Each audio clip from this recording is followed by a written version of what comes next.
Vanilla Hussein is a trans woman who by now has gone through so much in life, including torture, including abuse, including violation. Are you trying to say that you have no control over it at all? It's so hard to control who you are, and I personally don't have control. I've been beaten on the street, I've been abused, I've been arrested. I've gone through a lot of mental breakdown that has almost led me into an institute.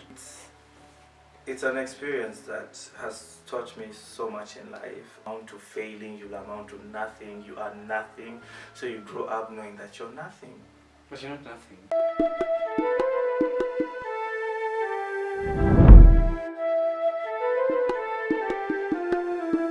Yes, Vanilla, welcome back. I want to start with, I'm sorry for what happened with your family, but I want to know, is there anyone in your family that really supported you and told you everything is okay, or you didn't get any support at all? For my family, I really didn't get any support from anyone because I come from a religious family, first of all, whereby I come from a religious family whereby they do not believe in anything different, in anything that they don't know. To them it's a taboo. To them it's, you're an outcast, you're a black sheep. So I've been the black sheep of the family for the longest time that I can remember. And my family really, it's the type whereby everyone looks out for themselves, and as long as you're surviving, you're alive somewhere, you're going about your life, and to them that's it. No reaching out? No reaching out. And there is a time where we did a CNN footage that went viral. So from that footage, more family members got to see it, more people got to know about it, even relatives. So you get different messages like. And did they reach out at the time? They reached out, but in a very negative way, you know, in a negative way whereby people are abusing you, insulting you, and literally I got disowned from my family because of such things, because of them finding out that I'm trans, that I'm a woman, and yet that's not what they had expected from me, that's not what I was born to be, you know, whereby I can't even go back to my family because I had to run away from them because they were talking of me being arrested, like me being in jail, and me just living in jail for being abnormal. Yeah, so they've looked at me as someone who is abnormal for a very long time. Could you detail for the viewers and tell us what really happened? Yes, you ran away from your family, you fled, and now you're in Kenya. So yeah. What led to that? What triggered that exactly?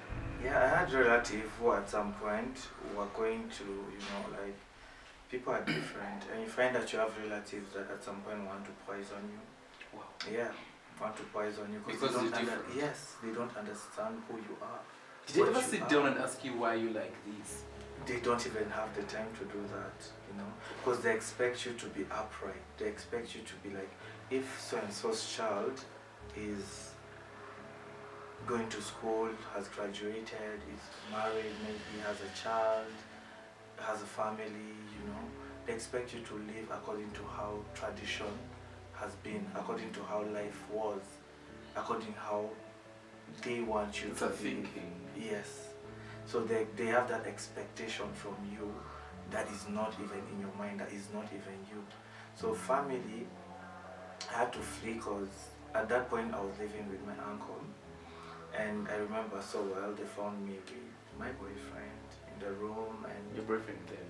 Yes, my boyfriend then in the room, and we were kind of cuddling and all that. So his wife found us, which happens to be my step auntie, and she called my uncle, and they had to call the police, and because there was just so much hatred around that sector whereby you're not allowed or even free to express yourself, because they would not understand who you are and what you're going through.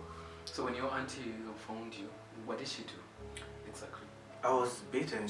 Oh my gosh, she turned the house upside down.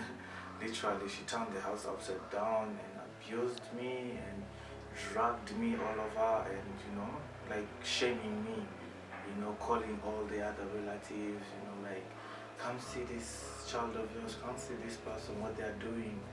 Because I've been so scared for so long and hiding for so long.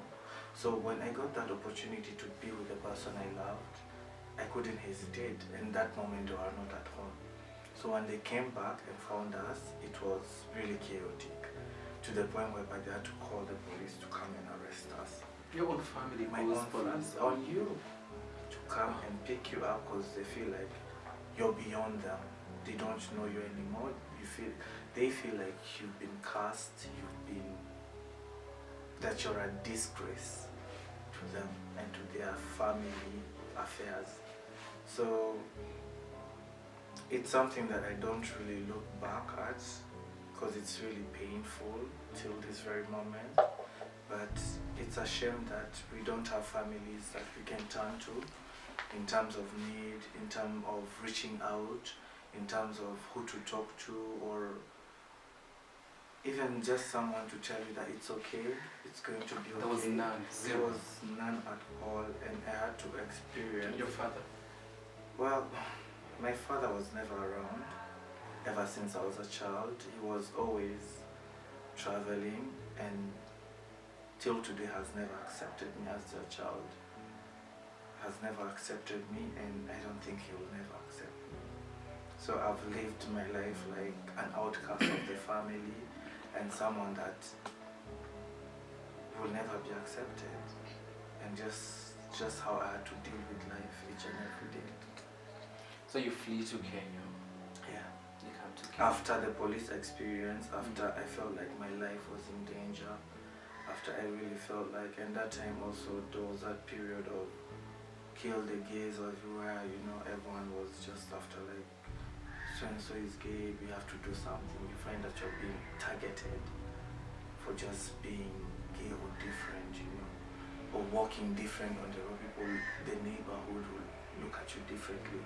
People will talk about you, and wherever you go, you always feel afraid. You always fear for your life. You always be shaken that something may happen.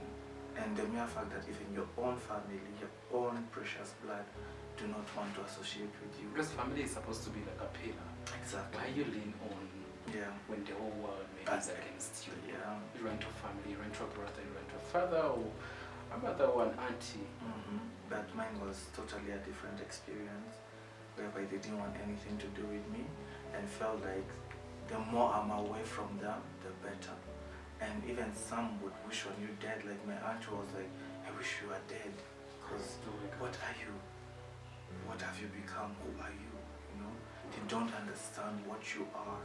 And you can start explaining to them and you expect them to understand. Because to their mind they already know that you are demon possessed. Wow. Yes, actually. You are demon possessed and they wish you death, like you should not be living. So it reached that point whereby I couldn't take it anymore. There was just, you wake up and you end up crying every day. You cry in the morning, you cry yourself to sleep, you cry because of the different challenges and pain that your family and the world gives to you. Yeah. And it was too much by then to me. It was too much and I couldn't hold it anymore. Because at some point by then I had tried attempting suicide. Like twice. Yes, I did, funny enough. And I don't know, maybe God had a reason why I didn't end up dead. And the second time I was taken to hospital by friends and some activists that I knew that told me about Kenya and what's happening in Kenya, that I can seek refuge in Kenya and probably get help from here. Wow, so you come to Kenya. Yeah. What happens when you come to Kenya? Well, Kenya has been a whole new experience. Has taught me so much. Has taught me so much that I could never be the same person. Yeah. I would never be the same person. Has taught me so much resilience, so much strength, and I met so many people in Kenya that were also like me, that we could relate with, that I could talk with, and I could, feel like I have a sort of family to hold to. Are they LGBTI? Yes, they are.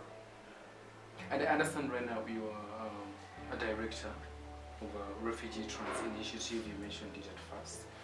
A trans-led organization that is for refugees. How did that come about? Well, that came about because I felt the need of people being themselves. Because even coming to Kenya, there was, so many people who were hiding their true selves. They couldn't bring out the aspect of being the way they are or the way they would see themselves. So many LGBTI and trans women who are actually trans could not bring that about, that this is who I am, and accepting yourself for who you are, because they've gone through so much trauma. A lot of them have gone through a lot of torture in the past, and they would never see that that is a way for them to be their true self, and to show the world that also trans women exist, and trans women can do anything that any other person can do, and that not only in doing that, also you get to be empowered as a trans person. So what really inspired you? What inspired me was my experience, and I've been longing to be free, and I've been longing for so long to live my life freely. And even here in Kenya, it's been so much challenging, whereby I've faced evictions from houses, we've been arrested, we've been beaten up for being the way we are, we've been mocked, we've been, name it. It's been really, really, really bad and hard, but I always had some support of a few girls around me, a few trans people around me that would always, give you the drive to keep going, to keep doing what you do, and make you feel that it's okay, make you feel that at the end of the day you can achieve something. At the end of the day, there are people out there who are like you, and they want to hear your story, they want to see how it is and find a way to being themselves. Is there like a difference between the Kenyan community towards the LGBTI or the trans people? Is there a difference with the Ugandan community? Well, the Kenyan community is helpful, but being foreigner here, and they can never accept you fully. Foreign and different. So there's also that. They can never really accept you fully for you being you. The mere fact that you're a foreigner and you're a refugee and you're trans, so they'll look at you. To them, you're a minority, I'm a minority. So they'll look at you. It's double. So it's been challenging, because even when you reach out to some of the organizations, they'll be like, no, we don't deal with refugees are too dramatic, but in actual sense, there's still that fear, there's still that transphobia. You feel like refugees are dramatic? A lot of the times we are, I won't deny that. We are in our own way. Do you ever feel like the drama comes through the trauma refugees have faced? Exactly. They don't feel like they're being accepted more. They are not being helped more. Exactly. The drama comes from, maybe wanting to express yourself more, wanting the world to hear you, because we are dying in silence. Our voices are never heard.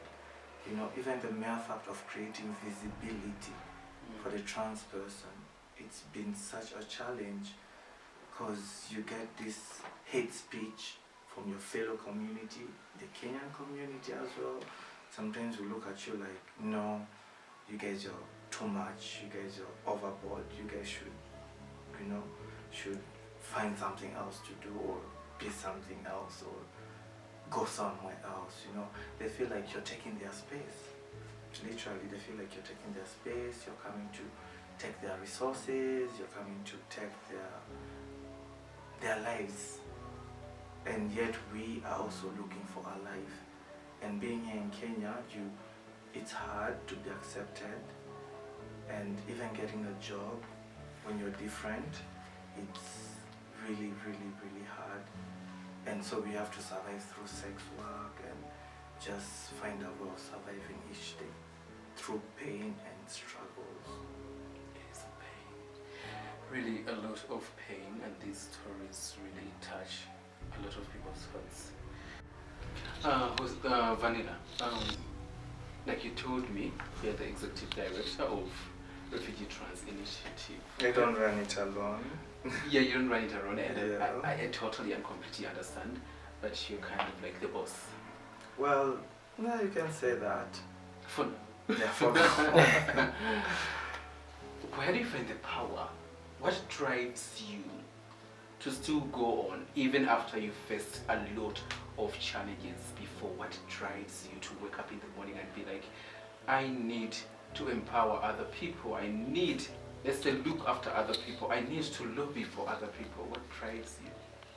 The mere fact that I grew up without a fatherly or motherly figure, so my drive comes from the strength that the experience I also see people going through. You know, the struggle of people, what people go through, it's what drives me. Because they're different. They are different, and growing up different, I totally relate to what people go through. Their pains, their sorrows, because I know how it feels to be on the street, Yeah. to sleep outside on the street without anyone helping you or anyone giving you food to eat, or even anyone welcome you or telling you, please take this 100, go buy something to eat. I know that feeling.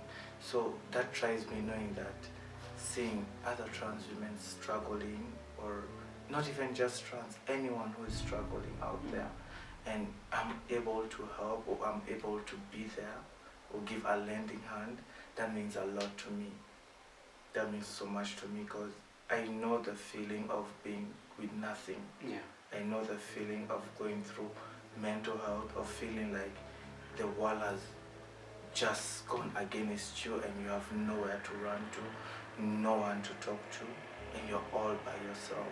Do you believe there will be change?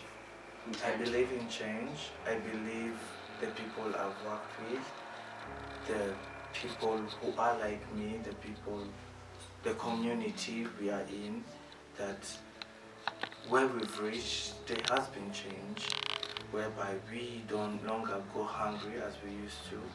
We no longer have to beg so much, you know, to be who we are, despite the challenges still of being arrested or being tortured. You know, we no longer have to struggle so much for our voices to be heard. So I believe in change, and I know one day, one time, it might not be now, of course, but one day, one time, things will be different, whereby a trans woman can be free to walk outside the door and she's embraced and she's accepted for who she is. Wow, so strong. Let everyone believe. Maybe what I would Belief ask is important. you so much. And hope. And There's hope, always of light course, at the end hope. of the tunnel. True that. So where do you see yourself, let's say, in the next 8 years? Oh my God! Wow. That's if I'll still be alive. Death is inevitable. But let's be positive right now. Yeah. Yeah. The next 8 years, I want to. I definitely don't want to be in Africa, but Africa is love. Africa is real. Africa teaches you everything you need to know about life, and it's not a pleasant teaching. It's not something that you'll go through and be like, yay, I was in Africa and now, you know. It's not something that maybe by then things would have been different, things would have changed. But in those 8 years, I want, you know, to have like a big home where not only trans people are free to come and be themselves, but the whole community. You know, it may not be here in Kenya or maybe in Uganda or Rwanda or whatever, but I want to have not only one home, but different homes where people are free to express themselves as they are. You know, where people can empower others, educate others, and live their life and their true self. You know, I want to be that ambassador to the others. Dream, because sometimes the dreams come true. And if you have hope, I'm sure it always comes out. Hope and hard work. Hope and hard work. Hard work. And now we have shifted from hard work to being smart. Exactly. And I believe that there's always a ray. There's always a ray of light somewhere. Yeah. It will change. Look, we've over the past 2 years, ever since our TI began, and where we are right now, it's been really a struggle. And it's through that hope and being smart and still pushing on. You know, you're like, this is not the end. Yeah. There's still more to this. There's still more to us. There's still more to what is yet to happen. You know, I believe as long as there's life, there can always be changes. Trust me, that is the truth. Give us your last word. My last to the word, world. Oh wow, to the whole world. My last word to the world would be not to stop, to be who you are, not to stop doing what you can, to keep safe, to bring visibility, not just to yourself, but to the others as well. You know, to show the world that we exist, we are there, and we are there to stay. And to empower each other, because this is, being a minority is a small family, it's a small community. But if we are there for each other, we can always bring about changes, we can always bring about the bigger picture, which is freedom of speech and freedom to be our true selves in this world that do not accept us. Thank you so much for sharing those very heartfelt words and heartfelt experiences. We really do appreciate here at Nature Network. Thank you. Thank you so much.